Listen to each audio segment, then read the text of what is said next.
Hi there. Welcome to the RSTNE Roundtable podcast, a discussion that focuses in the gold standard of the Word of Yahuwah. Here are your three hosts, Sholiach Moshe, leader Yoshiyahu, and leader Mordecai.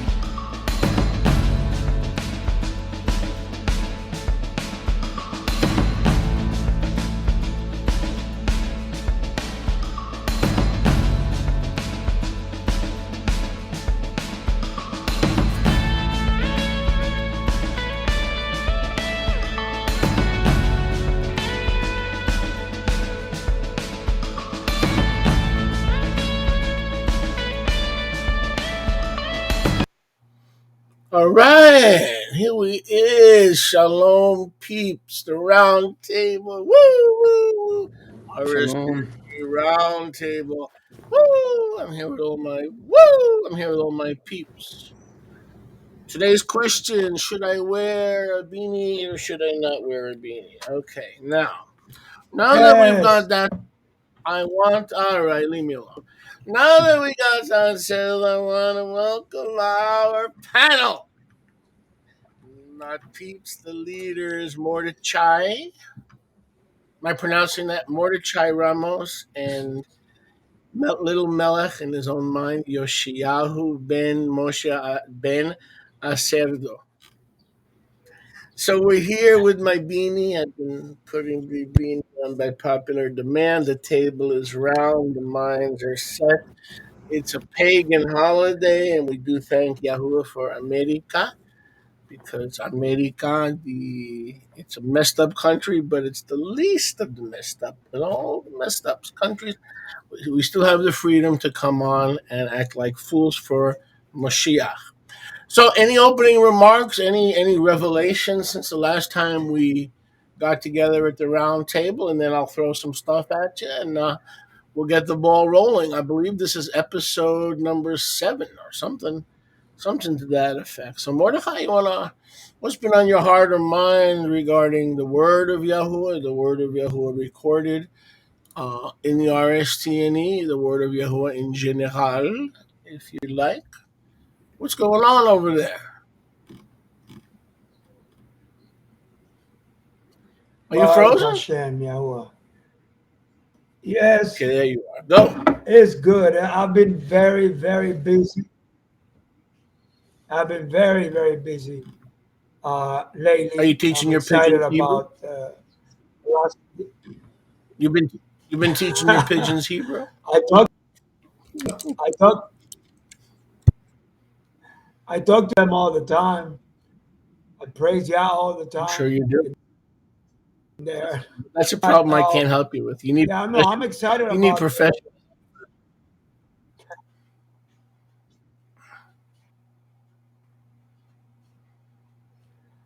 Go yeah, ahead. I'm I'm I'm very sorry. Go ahead. excited about the new RSTNE Yeah, yeah, coming yeah, out now. yeah. I am Me going three. to one. Me Yahuwah three. willing. Yeah, yeah. We have the two new Living Vine translation, and we have the Simple English edition. And I'm telling you, you saw the picture yesterday. I posted. I mean, it literally took us all day just to pack orders. I mean, we're not complaining. Praise Yahuwah. That's a good problem to have. But we have a lot of orders on the Living Vine translation, which is the highest level 3, and then on the level 1, the simple. It seems, yeah, Mordechai, you're coming in and out. You may want to go back out and come back in because you're coming in and out. Try it again, like log back in. Okay. So it appears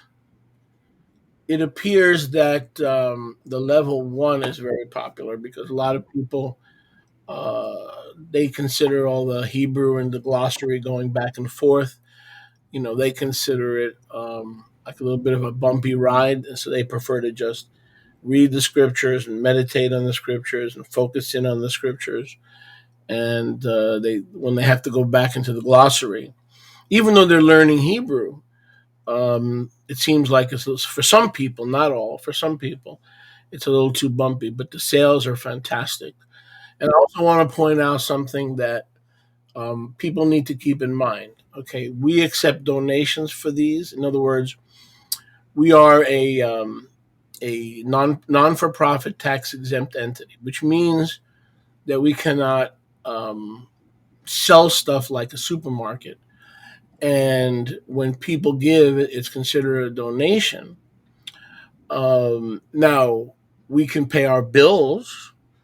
We can even take a little salary so that we can live and survive.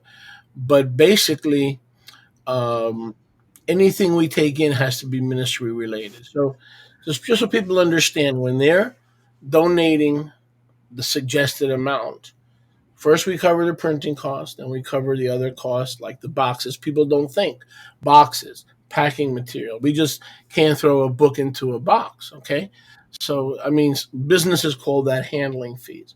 So, and whatever is left over, we have to reinvest, right? But the reaction to the simple English edition, the Living Vine, and in addition to the standard versions have been absolutely fantastic. Literally yesterday we spent all day just packing orders, and there's so many orders that are coming in because people are hungry. They're tired of being lied to. They're tired of deception. They're tired of texts that ignore the discoveries, the archaeological discoveries of the last 100 years, of the manuscripts that are coming from the earth, from overseas, and even dropping down from heaven. They're just tired of stale bread. They don't mind being challenged because they know the word of Yahuwah is living. It's a living oracle. It's not something that's cemented on stone. It has to speak to the heart. And so um, people finally understand that we are bold, and like Miriam when she received the prophecy in her heart about the birth of Yahusha. She treasured these things in her heart, and then she acted on them, and we're acting everything that the Father shows us. We're acting on. So you're glad to see that, and I am too, to see that the new ones are so popular. Any thoughts, Yosh, before we get started? I'm also excited about this level thing. I thought it was not going to be as popular as it is Hmm. because I thought everybody was kind of comfortable with the words already inserted prior to, this expansion of levels. Hmm. But it's very nice how things are coming to pass because it's interesting that we are being able to reach more people than we expected, and the people that we already had, so to speak, are getting more comfortable with the word, despite the fact that there's not that many Hebrew words and whatever. But learning Hebrew, as painful it may sound to some people, is not mandatory to get to heaven. So we kind No, of just need to get the word across. So I'm interested and glad that we are getting the word across, regardless of how much Hebrew do we have inserted there. And I'm also happy because I get to be a part of it. right. But now, here's something else before I forget. I agree with both of you. But here's something before I forget. And this is something that a lot of people don't know. So this is interesting. It's very interesting. You could ask any creator, whether it's music, whether it's website, whatever. We're in the age of digital age where everything is online. The good part, everything is free and accessible, right? The bad part is the theft, the piracy and the theft that nobody can control. It's completely out of control. I can copy and bootleg Taylor Swift's albums and charge people $9. I can download stuff from iTunes and resell it and bootleg it. The piracy is completely out of control. So something that a lot of people don't know, don't understand, is that in the early days, back in the days of the first edition, the second edition of the RSTNE, the Restoration Scriptures True Name Edition, today would be editions, plural. We would send out PDFs. Like we were so happy that we had customers. We were just happy that because we were introducing it as a brand, as the cutting edge restored words of Yahuwah that it is. In the early days, we were sending out PDFs. So Mordechai may remember this. So Um, you can order a book, you could order a PDF file, and of course, people are dishonest, or they believe that they're Robin Hood, that they've been called by Yahuwah to be Robin Hood and violate the Torah, meaning stealing from those who have and giving it to those who don't have. So they're like a messianic Robin Hood, right? Which is a contradiction and it's an oxymoron. But regardless, and so in the early days, we were quite naive because we thought that people who read the Torah and studied the Torah would actually be willing to obey the commandment that says "Lo tirtzach." I'm sorry, "Lo ganaf." You shall not steal. So what I'm trying to say is the first edition through the fourth editions of the PDF are all over the internet. They've been stolen, they've been hijacked, they've been pirated. You can look it up and get a free copy. First edition, second. But see, here's the thing. And then finally I made the standard edition free. So what you see online now, free of charge, copy, paste, you can do whatever you want with it. If you're stupid enough to sit there and print 2,000 pages, you can print it too, for all I care. Okay.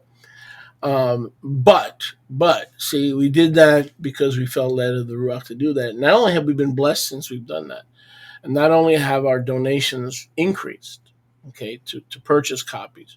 Remember, when we sell copies, it's not really sales or a ministry; it's donations. But all the additions that we had now have, we have. I call it Crazy Eight, but Yasher's not an addition. So Apocrypha is not an addition.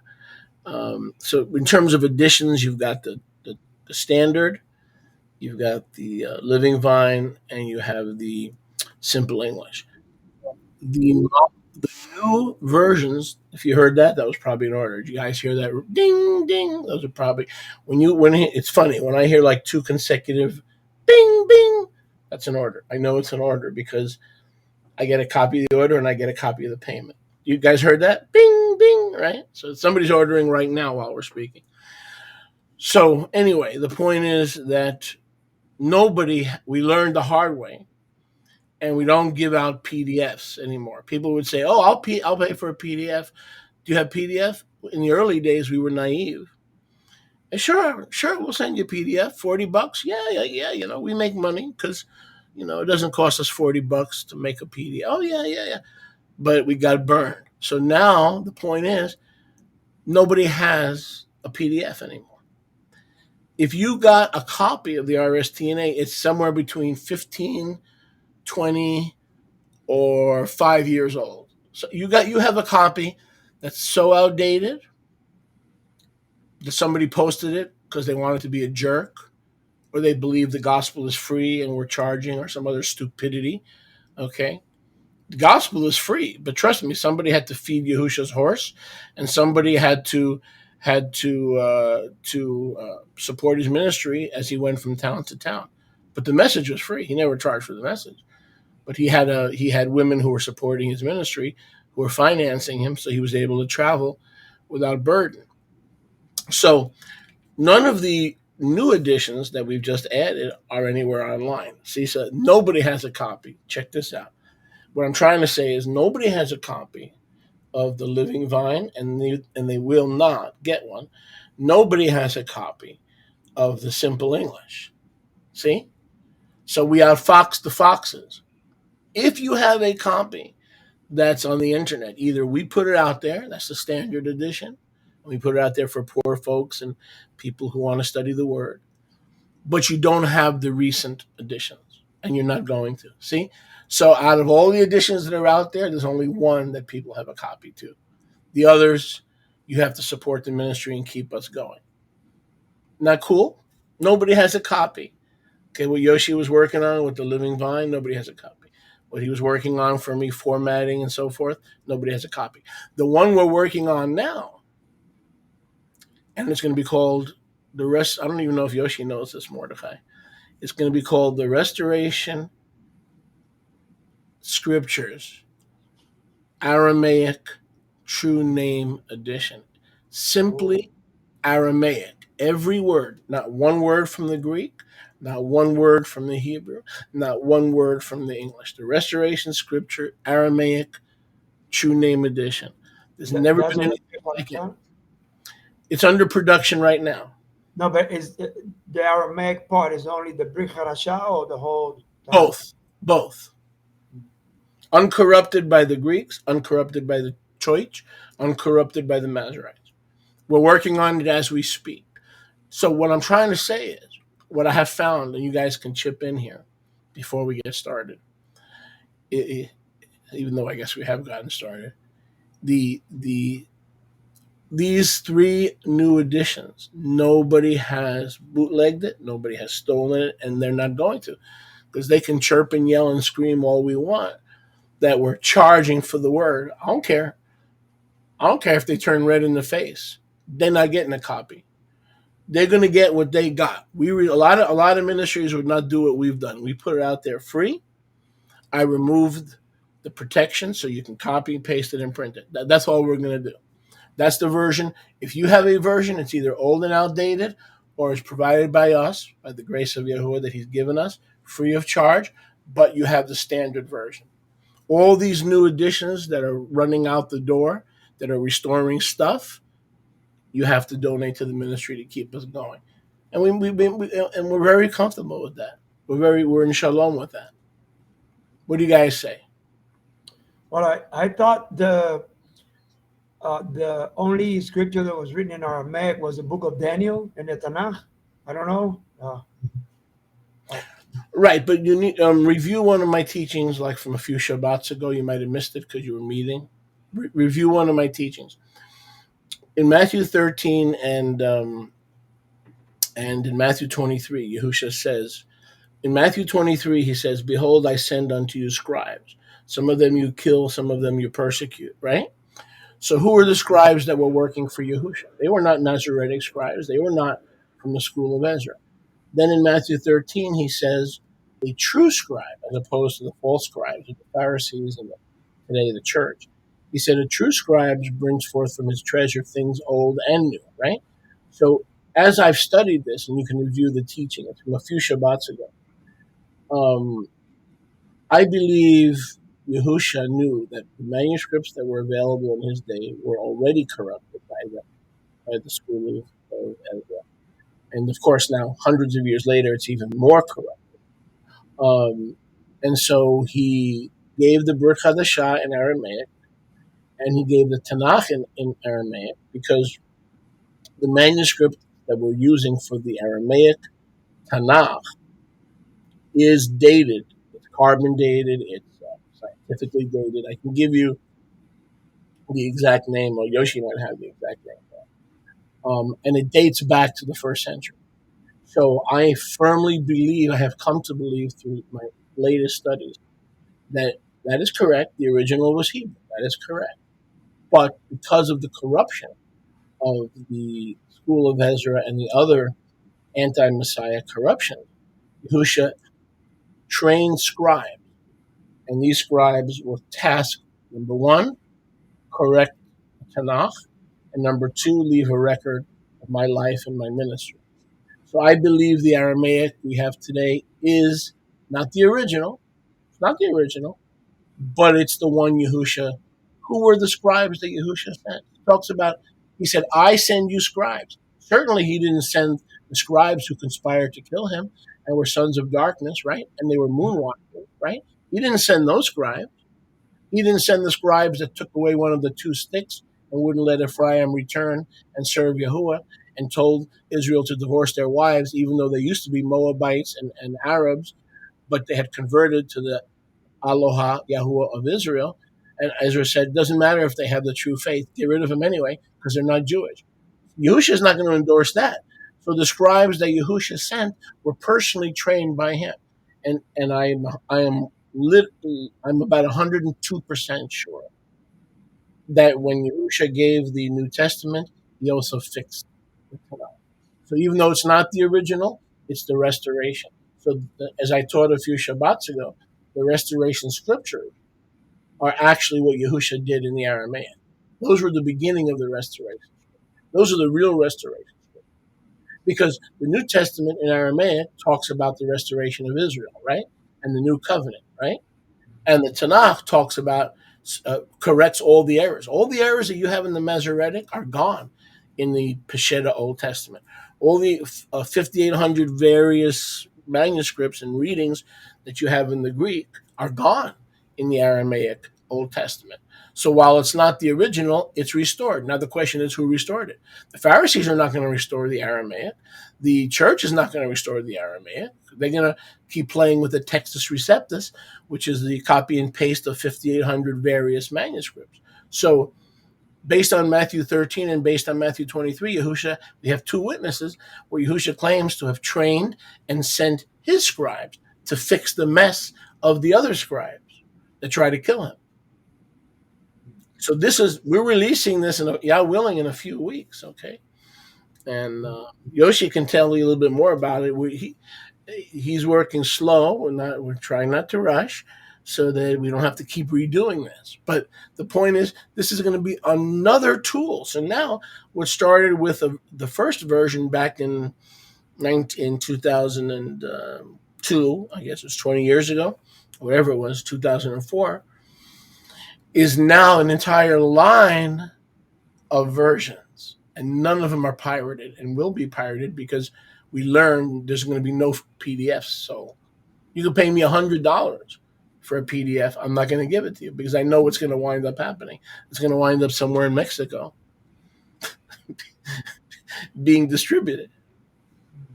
So all y'all that have using pirated versions and you don't want to support the work of Yahuwah, enjoy it. Enjoy your PDF that you have. It's about 15, 20 years old. And then the one we give you by the grace of Yahuwah, because we love you and we want the word to go out of Zion. But all the new stuff that's coming, no, you're going to have to become a partner with this ministry. And that's what Yahuwah wants. He wants you to be partners. So it's not a one or two man or three man dog and pony show. Gentlemen, comment? Well, Yirmiyahu 8:8 was before Ezra, and if it was before Ezra, means that they were already corrupting scriptures way before Ezra. Well, what was interesting, but okay, that's an interesting point. You mentioned Jeremiah 8:8. Well, you know and I know that Daniel quotes Jeremiah, right? He says, as Jeremiah the prophet says, we're stuck here in Babylon. Daniel's quoting Jeremiah. So that brings up the point, not the question. There's no question. That brings up the point that you just brought up. Who is Jeremiah writing to? He's talking to scribes who were alive in his generation. He's not referring to Moses and Aaron. He's not referring to the scribes that Yahusha is going to train in the Aramaic to start the restoration scriptures, right? Who's Jeremiah talking to? He's talking to the school of Ezra. Because Ezra and Daniel and Jeremiah are all what? They're all contemporaries. They're all contemporaries. So the scribes that, notice, Jeremiah, like you brought up, Jeremiah is not talking about Daniel. Daniel was not a scribe. He was a magi, right? He was a teller of the accounts of Yahuwah. It was Ezra who was the scribe. So that's literally Jeremiah rebuking the school of Ezra, literally. Because the Masoretes didn't even exist, bro. He's not rebuking the Masoretes. They didn't even exist for another, technically 600 AD, right around the time of Muhammad, 700 AD. They didn't even exist. That was 900, 1,000 years before. Let me see, 400 BC, 700 AD. You're talking about 1,100 years. So you hit the nail on the head. Who is Jeremiah talking to? Not talking to Daniel. Daniel was a righteous man. Daniel was not a scribe. The school of Daniel in Babylon, they were not scribes. They were magi. Right? Yeah. I didn't know the word contemporary. I got to study more. Yeah. Jeremiah and Ezra, I didn't know. Mm-hmm. Because look, Ezra's mentioned, Daniel's mentioned in the book of Ezra. Jeremiah is mentioned in the book of Daniel. These guys were all contemporaries. I know Daniel was in Babylon. I know Ezra was in Babylon because he was one of the returnees. I know Mordecai was in Babylon. He's not called Mordecai; he's called Belashon. Okay, meaning he was an expert in languages. So that makes you wonder too what role Mordecai, not you, but your namesake, played in the house of Ezra. I'm not accusing him. I just don't know. But I do know that Belashon, history tells us, is the nickname for Mordecai. So he was very proficient in languages. And he's listed as one of the returnees with Ezra. But yeah, Jeremiah 8:8, man, that nails it right there. And it was a brother. It was just a brother in Yadi, brother Franco, right? Yoshi, brother Franco. He pointed that out. He said, not only did Yahusha send scribes that the Pharisees rejected. Well, who were those scribes? The only ones the Pharisees would reject were the ones that were sent by Yahusha.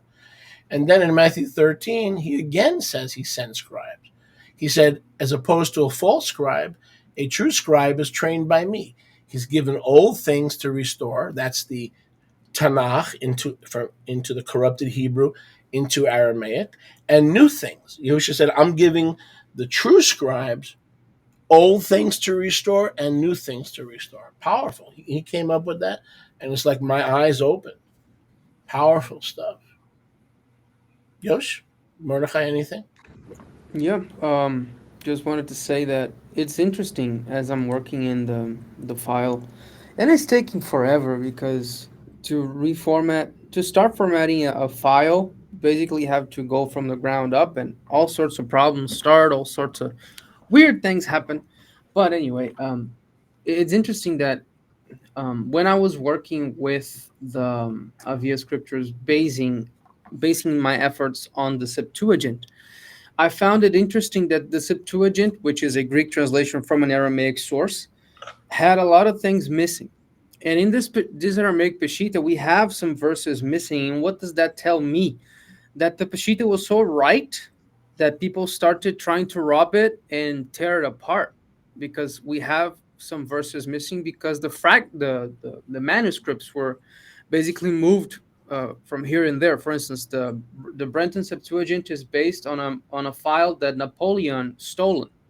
So these manuscripts, they are far more valuable than we can even imagine, especially the Aramaic source, because the Hebrew was so doctored with that people say, okay, it's the Hebrew, of course it's the original, but we have a lot of contradictions there, supposed contradictions. So we're not gonna be fixated on that. And you have thousands of Hebrew versions and whatever, thousands of Greek versions as well. But the Aramaic, they are so few, it's so hard to find, and that should tell us something.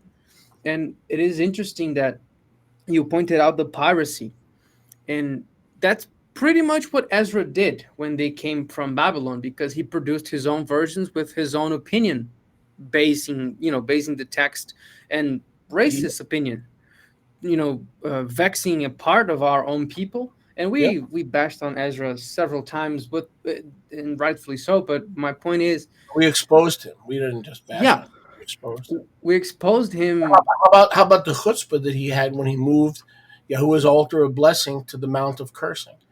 Yep. When we know the original altar of Joshua was on Mount Gerizim, what did Ezra do to make the Samaritans look like clowns? He moved Joshua's altar to the mountain of cursing and put Yahuwah's name as a curse. If that doesn't tell you something, how did that happen? How did that happen? And I'm not even sold that the Ten Commandments are not completely messed up with, because you have the first commandment, I am Yahuwah. Okay, you're Aloha. That's not a commandment. That's a signature. So we have, after the Ten Commandments, you shall build an altar of stone or earth. How is that not a commandment? That's literally an order for us to do, but it's after the 10 words. So I'm not even sold completely that the Ten Commandments were not doctored or monkeyed by Ezra Okay. and his scribes, Wait a because second. Wait a second. But just so our audience understands, you're talking about the Samaritan Torah. yes, precisely, from the people that Ezra was vexing. We're throwing a lot of stuff out there: Aramaic, Samaritan, Greek. So what Yoshi's saying is that if you look at the Samaritan Torah, the Ten Commandments are different. And in the Ten Commandments of the Samaritan Torah, it says, "You shall not," like you were saying, that's a command, "you shall not build an altar to me from stone. You shall build an altar of dust to come to me humbly, and to come to me not as a king, but that recognition that you're earth and you're part of the earth, and you're seeking the Creator, right? To humble us, right? Yep. So that's actually a command in the Samaritan Torah. And then by the time Ezra does whatever he does, that disappears. Because when you think about it, right? When you think about it, what is Ezra involved with? What is Ezra and Nehemiah involved with when it comes to altars? What kind of altars were they building? Think about it. Yep. When they were rebuilding the temple and restoring the temple, what kind of altars do you think they used? Stone cut stones. Bingo. Bingo. So that's the question. Yahuwah says, build an altar of earth. Ezra and Nehemiah say, we're rebuilding the temple. And did they use stones or did they use earth? That's right. They used cut stones from this from Lebanon and Hiram and so forth. So that's a perfect example. That's a perfect example. But here's something we need to clarify regarding the Septuagint. The Septuagint has a legitimacy in the sense that it was translated by 70 scholars from Yerushalayim. They didn't hate Yahusha because that was before Yahusha came.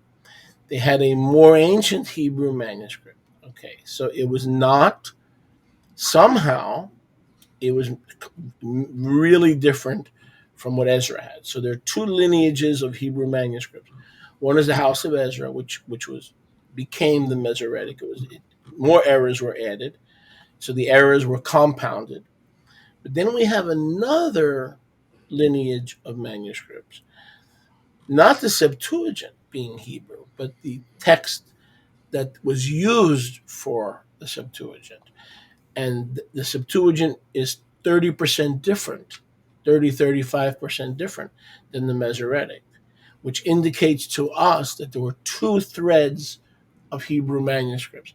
And it appears that the thread of Hebrew manuscripts that was used for the Septuagint was far more reliable than the school of Ezra, because that's what Yahusha used. He used the Aramaic, but he also used the Septuagint. So why would Yahusha use the Septuagint unless he knew that the Hebrew from which the Septuagint was derived was more reliable? So there were two threads of Hebrew. We can't just throw the Hebrew out, because a lot of people listening, they're going to say, "Oh, Hebrew, that's a Lashon Hakadosh." Oh, in Zephaniah, it says that in the kingdom, Yahuwah is going to restore one tongue. Okay, that's true. That's we're not questioning that. But between paradise and paradise restored, between that big circle, okay, because Hebraic time is not linear; it's circular. From paradise to paradise, we have to deal with the leaven of the Pharisees. We have to deal with the leaven of the Jehovah Testigos. We have to deal with the leaven of every religious sect that ever existed. So we're kind of like behind the eight ball. But let's make it clear. Whatever those Septuagint translators used was not what Ezra was producing. Let's make that clear, which makes the Septuagint superior to whatever the House of Ezra produced. Any other questions or comments or inputs, peeps, before we raise some topics? Well, um, I don't know how to calculate BCE years. Maybe you can help me on this. It says that Jeremiah lived in 609 BCE, around those years, and Ezra in 480 BCE to 440 BCE. How many years between that? Okay, now I don't know where you're getting the thing on Jeremiah other than the internet, but Yeah, the scholar, internet. The internet. scholars would disagree. So Okay. he was he was concurrent with the Babylonian captivity. The Babylonian captivity was approximately, again, approximately, we don't even know when the Torah was given, within 300 years. Approximately, the Babylonian captivity was 520, 530 BC until about deduct 70, so you're in the 450s, and then the Ezra manuscripts were produced somewhere in the 440s when Ezra died. He died roughly, from what I recall, 440, 438. There's no problem; they're concurrent, and even if Jeremiah lived 580 BC, okay, and even if Ezra lived 520, 500, there's only a 50, 60 year difference, and again, it's all guesswork. But usually, from a historical perspective, if you're within 100 years or 120 years, they were contemporaries. You Okay. see what I'm saying? More or less. I don't think scholars argue. I've never heard an argument that Jeremiah, Daniel, and Ezra were not contemporary. I've never heard that argument. Just the opposite. You can do some matching and you can see that they were contemporaries. Now, it's possible that Jeremiah was older, a little bit. It's possible. We don't know. We just don't know. And Google doesn't know, and artificial intelligence doesn't know. We Okay. do know they were just like for instance, when did Amos live? Nobody knows. They're assuming he was prophesying to the northern kingdom, which means the northern kingdom didn't cease to exist until 720 BC. Now, who else was around in 720 BC? Isaiah. So we assume, when they're not mentioned, when one prophet doesn't mention another prophet, we assume that Isaiah and Amos were contemporaries. Now, um, um, for instance, in another scripture, I believe it's in Chronicles, it talks about Hezekiah and and Isaiah the prophet, giving him the prophecy of extended life. So this is how we can, kind of clue and, piece things together. You know what I'm saying? Uh, so if Amos was talking to the northern kingdom and Isaiah was talking to the southern kingdom, so you do is you look to see when Hezekiah was alive, and then you look to see who was the king of Israel at the time of Hezekiah, the king of Judah, and you can paste this stuff together. Okay? It's pretty simple to do that. But when you get a date from Google, like for instance, a lot the people believe the Torah. 90% of scholars believe the Torah was given in 1500 BC. Now there's new evidence that the Torah was given in 1200 BC, which means that was only 200-300 years before Solomon. So when we're dealing with times, that's correct, Mordecai. Yes, that's correct. So when we're dealing with time, these are educated guesstimates. That's the easiest way to put it. Educated guesstimates. So Yahusha was born in 20 BC and died in 30 AD. See, so that's the 50 years, 20 years before, and then the 30 years. He died in the Jubilee because he was the Jubilee. He had to die as our Jubilee at the age of 49/50. And then the numbers increase. So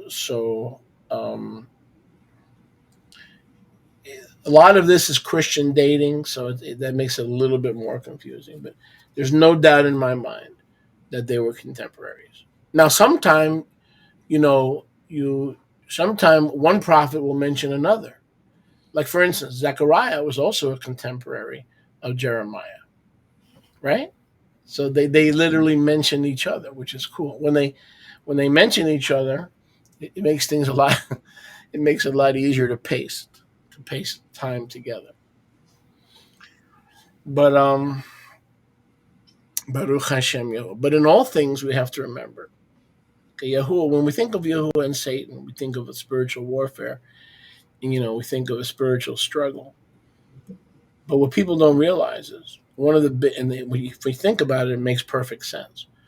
What people don't realize is one of the biggest struggles is Satan trying to pervert the word of Yahuwah through human beings, just like he perverted the world through human beings, Adam and Eve. And Yahuwah is constantly stopping him and preserving his word. Because remember, even though we're scholars and we're learning to be scholars, or fill in the blank, okay, if we don't have the premise, that Yahuwah has preserved his word, then there's no scriptures. There's no restoration scriptures. There's no King James. They're all Alice in Wonderland. They're all Hollywood productions. In the end, Yahuwah's struggle is not against Satan, because there is no contest, right? Yahuwah is far more powerful than Satan. But there is a struggle between Yahuwah preserving his word and Satan trying to unpreserve it or pervert it. That's where the battle is. That's one of the main battles between Yahuwah and Satan. It's not a contest. So if our premise is that Yahuwah has not preserved his word, we are wasting our time. Every single Bible believer that's ever been born is wasting their time. So it's not a question of, okay, the restoration scriptures is the word of Yahuwah and everything else is a lie. We're not saying that. We're not saying that. But just like there are levels of truth, just like there are levels of love, not all men love their wives equally. Not all men love. Some men love their wives more. Some men appreciate their wives more. Some men appreciate and love their wives less. But the premise has to be that regardless of what version you have, Yahuwah has prevailed over Satan by preserving his word. Right? What makes the restoration scriptures better, so instead of 15,000 errors or changes in this struggle, Yahuwah has cut down the 15,000 to 6,000 through us. And then he's going to cut down more. And in the end, the word will be what the original Paleo was. Paleo Hebrew, not English, not Aramaic, not Latin. But until we get that point, I believe the Aramaic is the closest, even in the Torah and even in the Tanakh, because we're not at that point yet. Right? Makes sense? But we have to start with the premise that Satan has failed to make the word of Yahuwah disappear. That doesn't mean he hasn't messed with it. That doesn't mean he hasn't tried to pervert it, but it still prevails. Regardless of what translation you have, 80 to 90% of it has been completely protected by Yahuwah. Now, we're battling in the restoration scriptures and things like that. We're battling for the other 15, 20%. And Yahuwah's, to show you that he's not defeated, he's raising people like us up to fix the 15, 20%. But make no mistake about it, he has preserved his word. Because failure to believe, that makes Satan Lord. That means we need to worship Lucifer because we chose the wrong side of the battle. This is a key question. In other words, has Yahuwah had the ability to protect his scriptures from the corrupt, perverse minds of men? You have to answer that question. If you can't answer that question, you have no business studying the word. The answer is yes, he has preserved it. The answer is he doesn't need the restoration scriptures to preserve his word. What he has raised us up to do is to find those disconnects, right? To find those disconnects.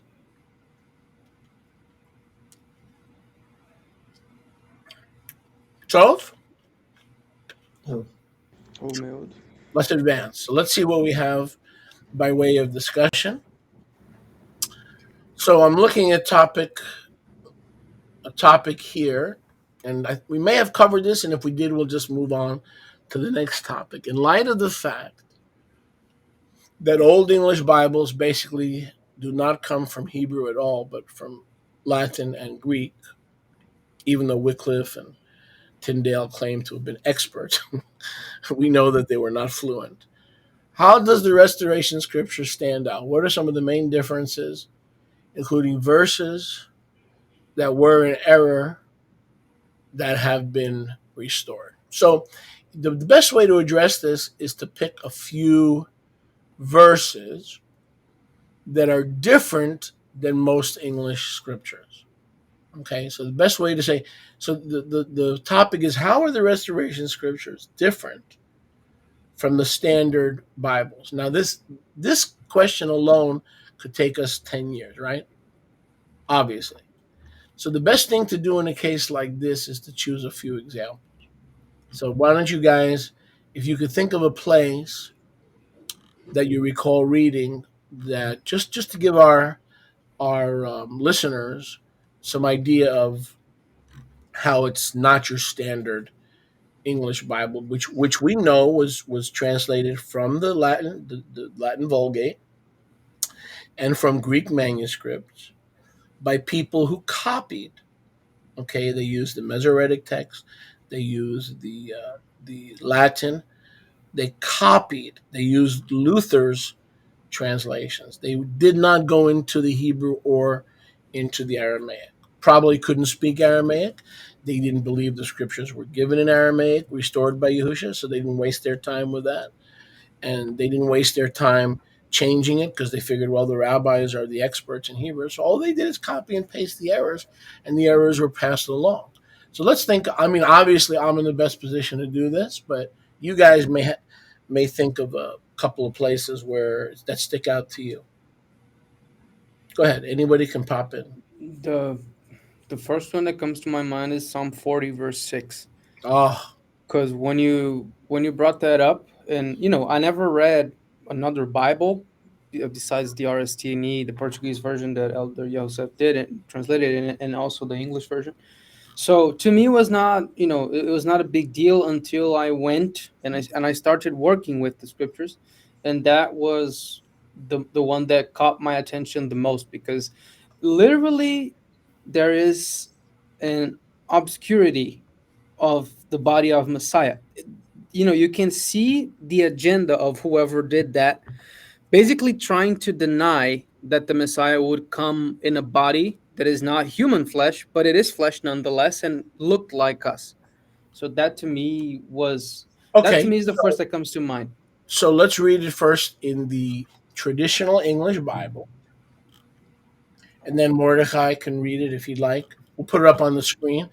Let's get the Masoretic version. Let's get the Masoretic, and let's see what it says in Psalm 40, verses 6 through 8. Let's start there. Oh, you want me to, you get in, or you put it on the screen, or you want me to read No, it? but I mean, I would like for somebody to, if they have the Masoretic, Let me see if I can find it. before I put anything up on the screen. Okay. Let me try to get it in English.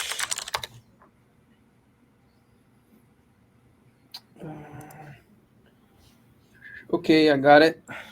Okay. From the English Standard Version. Psalm 40, verse 6. In sacrifice and offering you have not delighted, but you have given me an open ear. Burnt offering and sin offering you have not required. Okay, read the open ear again. What verse is that? Psalm 40, verse 6. Read it again. This is English Standard Version. In sacrifice and offering you have not delighted, but you have given me an open ear. Okay. Burnt offering and sin offering you have not required. Next verse. Okay, let me go to the verse 7. Let me see if I can find it. 7. Okay, then I said, behold, I have come. In the scroll of the book it is written of me. Next verse. I delight to do your will, O my God. Your law is within my heart. Next verse. I have told the glad news of deliverance in a great congregation. Behold, I have not restrained my lips, as you know, O Lord. Okay, so getting back to verse 6. to verse 6. It says, you have inclined your ear.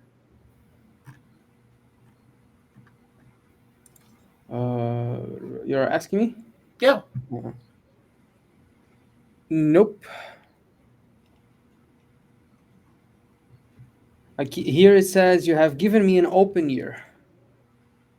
In verse 6. Yes, in sacrifice and offering you have not delighted, but you have given me an open ear. So according to the Masoretic, the speaker is telling Yahuwah that you gave me an open ear.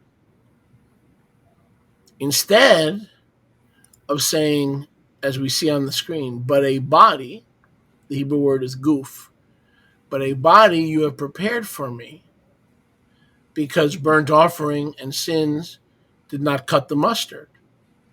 See that? And then verse 9, the one who comes in the body is the one who preaches the good news. See that in verse 9?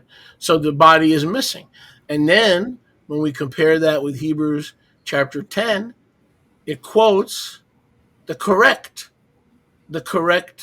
Hebrew about the body. And that is missing from the school of Daniel's stuff, but it is found in the Septuagint, right? Yep. Can you find it in the Hebrew? I'm sorry. Can you find it in the book of Hebrews, chapter 10? I believe it's the somewhere around the first 5 verses. I'm trying to check it. Do you want me Doesn't to even see that in the Masoretic? No, in the RSTNE, there is no Masoretic of the New Testament. it doesn't Remember? even make sense on the Masoretic. Okay. Right. It doesn't make sense. I incline my ear. So what does that have to do with atonement? But yeah, If we go to Hebrews 10. while you're looking at it, look at Hebrews chapter 10.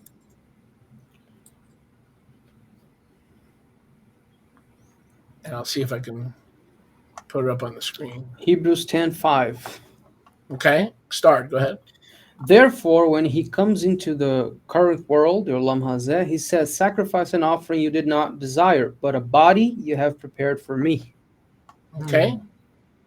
So whoever's writing Hebrews in Hebrews 10:5, he says, let's see. he was definitely He's not reading from the Masoretic. definitely not reading, he's not quoting the Masoretic. Nope. He's using the Hebrew manuscript from which the Septuagint was taken. You see that? Yep. And he talks about it's impossible that bulls and goats can take away sin. And it talks about sacrifice. What does somebody's ear have to do with forgiveness? It's nothing. What does somebody's ear have to? Somebody's listening to him. There's a lot of people who listen to him and then they turn around and disobey him. What does someone's ears have to do with forgiveness? Nothing. But here, the writer quotes verbatim from the Septuagint, which was taken from a more accurate Hebrew. So again, let's state this: a lot of the verses in the Restoration Scriptures come from the Hebrew, but that Hebrew is missing, and all we have left is a Septuagint. But we use verses like this to show that Yahusha used either the Septuagint or the Aramaic Old Testament, or he used both, or he used the Septuagint until he can fix and train the scribes on how to fix the Old Testament and preserve it in Aramaic. Nobody's sure of what came first. What we are sure is both were used. And this is a perfect. So let's take another example that might come to mind that both of you might pop into your mind. I know it's difficult, and I know I'm in a better position because I know the work. But all right, well let's Mordechai. I'll give you a head start. Let's. Why don't you explain to our audience Genesis chapter 2, verse 1 and 2? Let's first read from the Masoretic, if you have it, and then the Restoration Scriptures. Let's go to Genesis. Here's another example in why the Restoration Scriptures is not like any other scriptures, including the sacred name scriptures. Okay, because a lot of these sacred name scriptures don't make any changes. If you make two changes, you're lucky. If you get two changes, okay, don't let the name sacred name fool you. Okay, there's sacred name that want to restore everything possible, and then there's sacred name that are basically King James with 3 Hebrew words, and you're impressed. Be careful what sacred name scriptures you actually choose. But Genesis what? Chapter 2. 2. But don't read from the RSTNE. You can see No, from the what you want, King James? that's fine. Okay, chapter 2, it says, thus the heavens and the earth were finished, and all the host of them.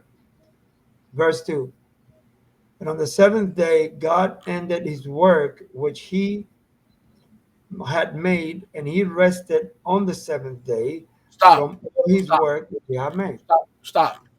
Do you see the problem? You want me to explain? Yeah. Yeah. Do you see the problem? Well, this is an oxymoron here. First of all, in Genesis, in the last chapter of Genesis 1, it says that he already ended his work and it was good. Now you got to number 2, to verse 2. It's, okay, first, verse 1 says, thus the heaven and the earth were finished, and all the hosts of them. So it was already finished on the sixth day. Verse 2 says, on the seventh day, God ended his work which Stop. he Stop. made. Stop. Stop. Stop. There it is. There it Oh, is. yeah, but wait. Yeah. It Yeah. gets Yeah. better. It gets better. And he rested on the seventh day. So it says that he finished his work. So he was working on the Shabbat on the seventh day, but he rested. How can he rest on the seventh day if he was already working? So he worked Bingo. and rested. Bingo. Bingo. There you go. There you go. So He all rested your on the seventh day. Bibles, including probably many of the sacred name scriptures, say exactly what Mordecai. I knew you'd find it. I knew you'd pick it up. That he worked on Shabbat, like let's say in the morning, and then he took a nap. Well, wait a second. If Yahuwah can work on Shabbat, why can't I? Because in the King James and the NIV and the Shemon IV and the Kenabi and the Baby and all these alphabet soup translations, it says I can work on Shabbat. Why? Because my father worked on Shabbat. How can the one that gives the commandment of not working on Shabbat work on Shabbat himself and not set an example? Exactly. Bingo. So this is what happens when our stubbornness says, I don't need the restored scriptures because it's just a trick to make money. No, it's a trick to destroy the devil. That's what it is. It's not a trick to make money. I don't need to sell books to sell money. I can sell coffee. I can sell hashish. All right. I can sell fentanyl. All right. You know how much money I could make selling fentanyl? A lot of it. I Um, mean, if that verse don't hit you upside the head, there's something wrong with your translation.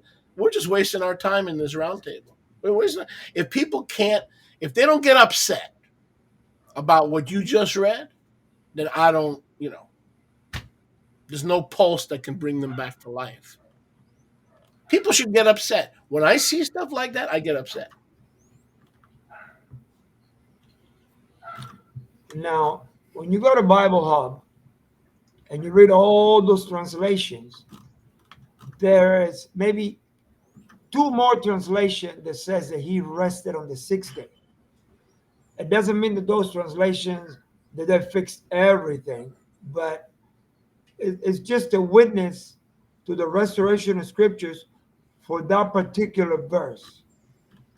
That the restoration of scripture is not the only one that is quoted in the original manuscript and says that he rested on the sixth day, not on the seventh day.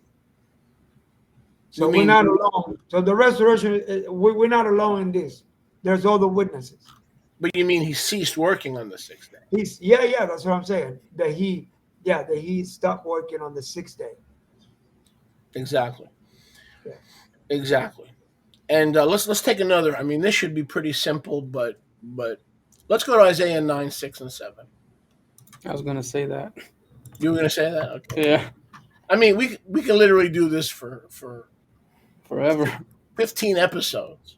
Oh, I got Okay. one after that if you let me. But Yahusha knew that the Hebrew that had escaped the school of Ezra was more accurate. We call it the Septuagint. That makes you feel good because it makes you feel like I'm smart. Okay. But the truth is, when we say Septuagint, what are we saying? We're saying it was the Hebrew that Ezra didn't get a hold of. Somehow Yahuwah protected it from the hands of Ezra. And boy, we think of Ezra as this wonderful Jewish man. Without him, we wouldn't have any scriptures. Let me say this again because some people don't listen to all our episodes. There is no scripture in the world today, okay? No scripture that does not come from the school of Ezra. None.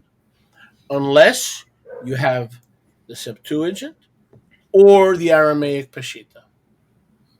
If you don't have the Septuagint, if you don't have the Aramaic Peshitta and the Dead Sea Scrolls, which to me is not fully valid because they're fragments, okay? I can't eat one piece of rice and be full. I can't eat one morsel, one crumb of toast and say that I had pancakes, okay? So here's where a lot of people get fooled. They try to trick you and say, "Oh, well my research is based on the Dead Sea Scrolls." The Dead Sea Scrolls are fragments. Okay, the entire documents that we have from Qumran are community rules. The Damascus document, the songs of the Sabbath sacrifice. Okay, they're Siddur manuals, they're liturgical manuals, they're apocrypha books, extra apocrypha books. But when it comes to the actual texts, they are not books; they are fragments. So you can only take the Dead Sea Scrolls so far. Okay. A lot of scholars are not going to tell you this because they want to impress you that they've studied the Dead Sea Scrolls. That's a lie. What they've studied are fragments, and those are only the fragments that the Israeli government and the Catholic Church give you access to. There's a lot of fragments that nobody has access to. Okay, so we need the Peshitta as a basis for what we believe, along with the Septuagint. We need that as a basis, and no other translations put all the weight upon those scriptures like we do, which puts us miles and light years ahead. So anybody that asks what the difference is, okay, we're not chastising you. You want to learn. You've got to start somewhere. But just realize a year or two from now, when your life is really embroiled and embedded in the Restoration Scriptures, True Name Edition, you're not going to ask that question anymore. It's going to be, you're going to look back and say, oh, that was a silly question. Why did I ask? There are millions of differences. Okay, Mordecai, that's fine. So, Yoshi, go ahead. Mordecai has to step away for a couple of minutes. So let's go to Isaiah 9, 6, and 7 in a regular translation. Let me get it for you. Okay, got it, the NIV. That's fine. So, for to us a child is born, to us a son is given, and the government will be on his shoulders, and he will be called Wonderful, Counselor, Mighty God, Everlasting Father, Prince of Peace. Okay, verse 7. Verse 7. Let me try to get it to verse 7. We're in Isaiah 9, 6, and 7. Of the greatness of his government and peace there will be no end. He will reign on David's throne and over his kingdom, establishing and upholding it with justice and righteousness from that time on and forever. The zeal of the Lord Almighty will accomplish this. Okay, beautiful. Now that's going to be the traditional translation in almost every translation. Now we're going to go to the Restoration Scripture. Want to see if it's any different? Go ahead. You want me to read it? Okay. For to us a child is born, to us a son is given, and the government shall be upon his shoulder, and his name shall be called Wonderful, Counselor, the Mighty Al, my Abba's Witness, the Sar Shalom. And I will bring shalom upon the rulers, and even his health upon them. Now, all right. Let's pause right there. Do you see the differences? Let me just get it right quick because I lost it. Okay, there it is. Look at that. So let's analyze the differences. Now, by the way, we got this from the Septuagint and from studying the actual Hebrew. So let me just show you and explain to you how we wound up with this. For unto us a child is born, a son is given. That's the same as in Masoretic, correct? Correct. The government will be upon his shoulder. Same. Same. His name will be called Wonderful. Same. Same. Counselor. Same. Same. The Mighty Al. Same. Same. Now, here's a difference. My Abba's Witness. Because in the Hebrew, it's Aviad. Now, here's the trick. Listen carefully, everybody, all our listeners. In the Hebrew, Aviad is commonly translated as everlasting Father.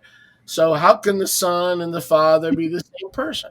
Since when is the Father and the Son, okay, the same entity? In other words, they are the same entity, but they're different parts of the same entity.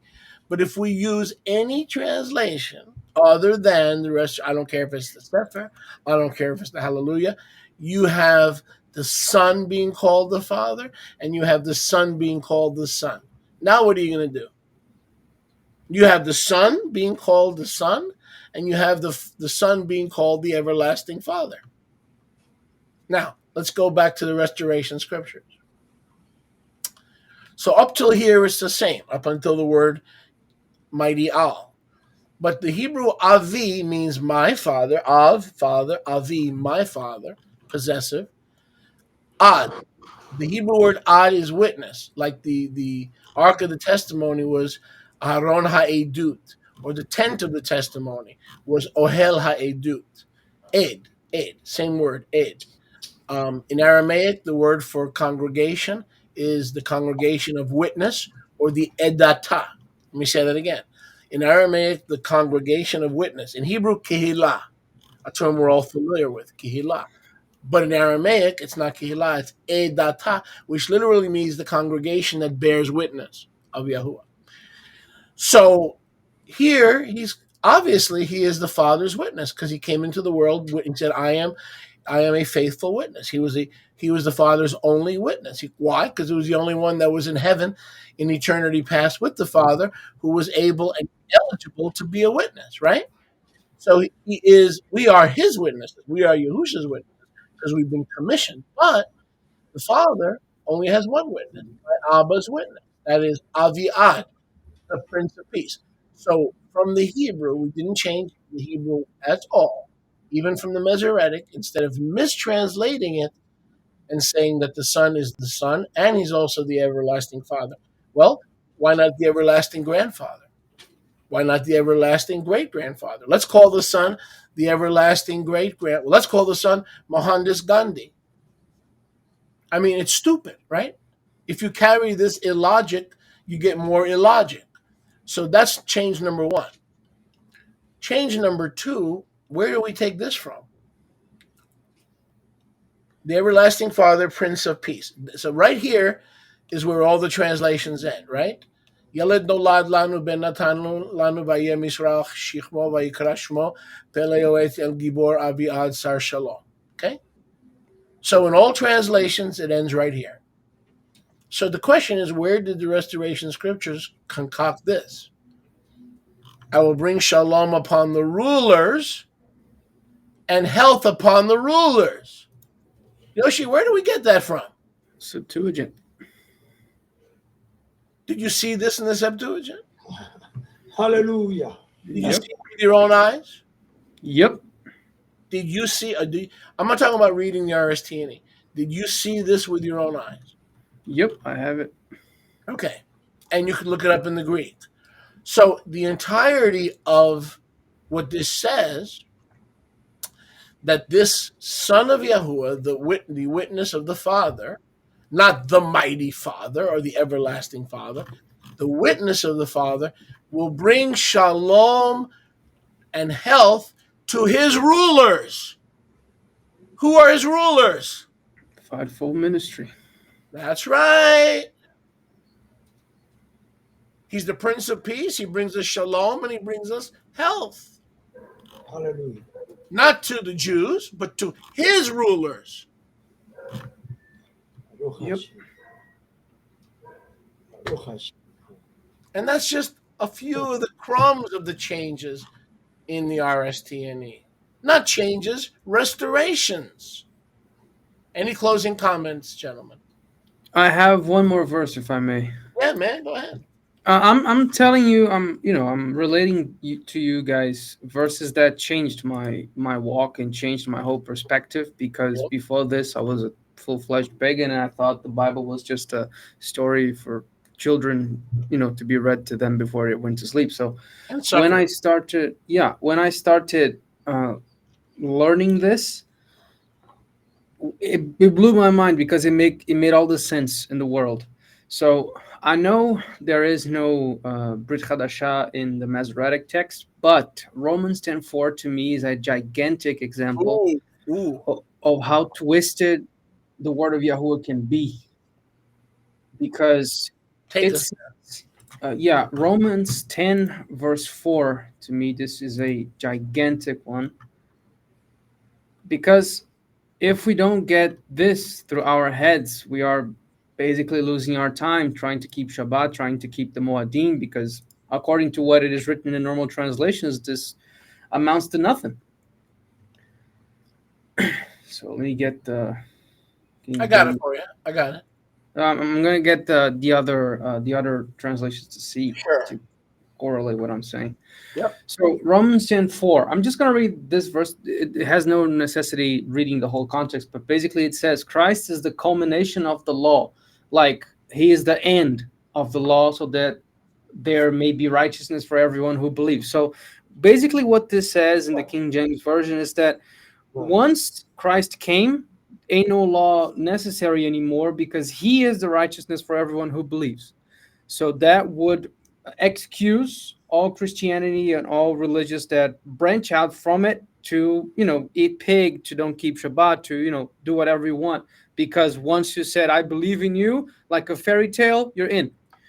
But the Greek has an interesting word in the Septuagint, and I'm using the Apostolical Bible Polyglot, and I want to get the word that is G5056, telos. Amen. Is a primary word that basically points out to a definite point or goal, is the point aimed. So he is the result of the Torah, and there's no law. We're talking about instructions. We are not talking about just the Constitution. We are talking about the whole thing from Genesis to Revelation, plus the so-called apocrypha hidden books that are no longer hidden.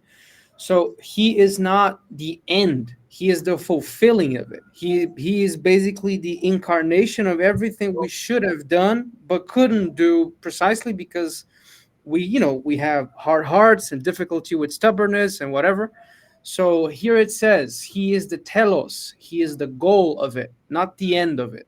That to me changed my life forever. Yes.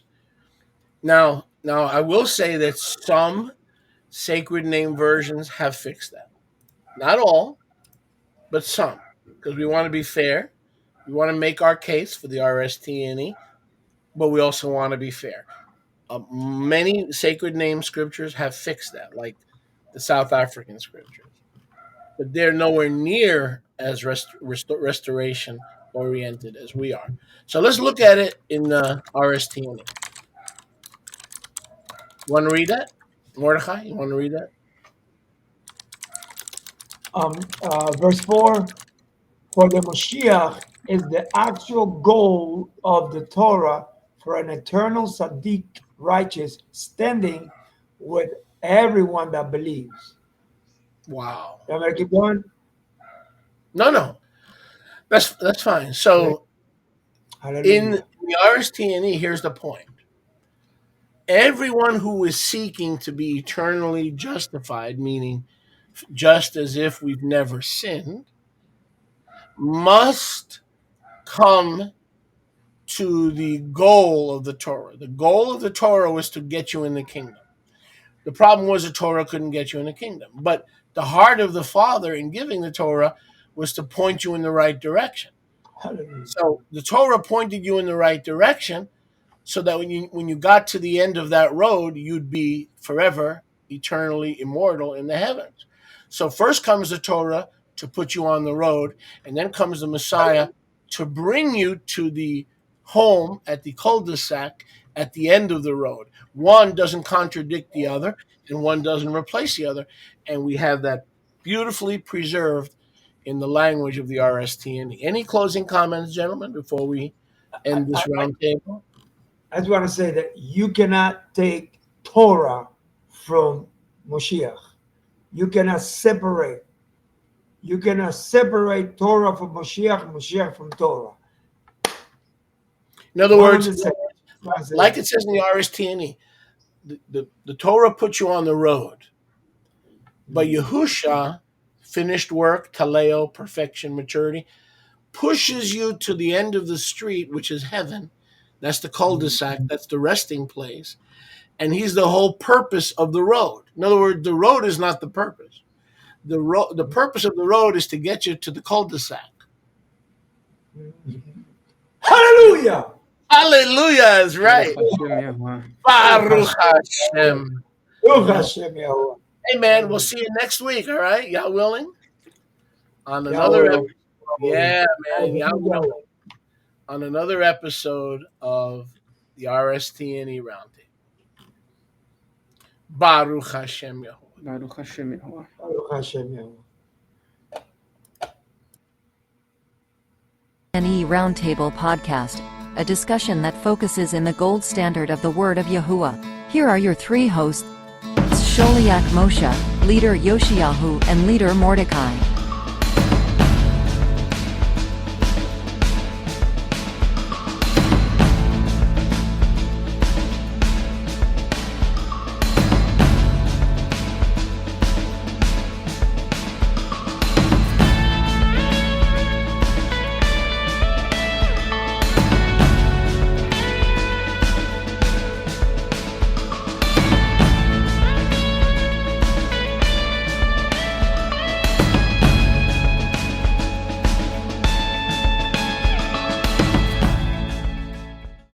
Hi there.